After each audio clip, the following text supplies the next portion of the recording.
তালিম পালিয়ে বিয়ে করার পর তারা অনেকবারই শম্পাবুদের বাসায় আসলেও ক্যামেরার সামনে এই প্রথম এসেছে তারা এবং তালিম। সালাম ভাইয়ের বাসায় এসেছে সালাম ভাইয়ের বাবা মা এবং তারা এবং তালিম সবাই। কি কারণে হঠাৎ করে সালাম ভাইয়ের বাসায় এত মানুষ? সালাম ভাইয়ের ফুফা শ্বশুর এবং তার মেয়েও এসেছে সালাম ভাইয়ের বাসায়।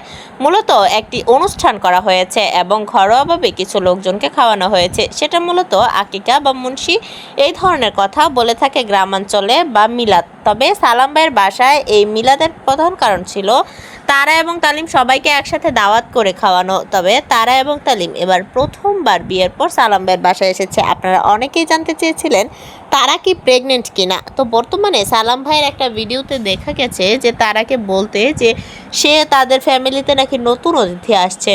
এই নতুন অতিথি বলতে তারা তার সন্তানকে বোঝাতে চেয়েছে নাকি তাদের ফ্যামিলিতে অন্য কেউ আসবে সেটা বোঝাতে চেয়েছে, সেটা ক্লিয়ার হয়নি। তবে তালিম একটা ভিডিওতে জানিয়েছে যে তারা মা হতে চলেছে।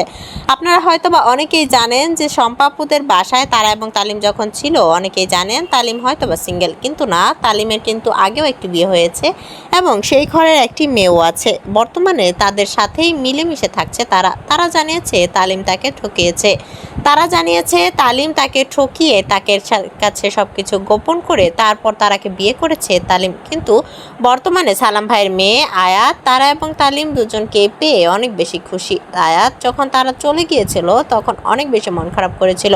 আপনাদের কাছে একটা অনুরোধ থাকবে, আপনারা যারা আমার এই চ্যানেলটা দেখছেন দয়া করে আমার এই চ্যানেলটাকে সাবস্ক্রাইব করে দিবেন, কারণ এখান থেকে হচ্ছে এই ভিডিওটাতে যত টাকা ইনকাম হবে তার 50% আমি দিয়ে দেব তাদেরকে। বর্তমানে তারা এবং তালিম দুজনেই হচ্ছে সালাম ভাইয়ের বাসায় আছে। আর আপনারা যদি নিয়মিত তাদের ভিডিও দেখতে চান এবং তারা যদি এই চ্যানেল থেকে লাইভে আসতে চান এবং তাদেরকে লাইভে দেখতে চান একসাথে, তারা অবশ্যই কমেন্ট করবেন এবং আমাদের এই চ্যানেল থেকে খুব শীঘ্রই সালাম ভাইয়ের বাসায় গিয়ে সেখান থেকে লাইভে আসা হবে। আপনারা যারা দেখতে চান তারা অবশ্যই এই চ্যানেলটাকে সাপোর্ট করবেন। বর্তমানে আয়াত কিন্তু তাদের পেয়ে অনেক বেশি খুশি।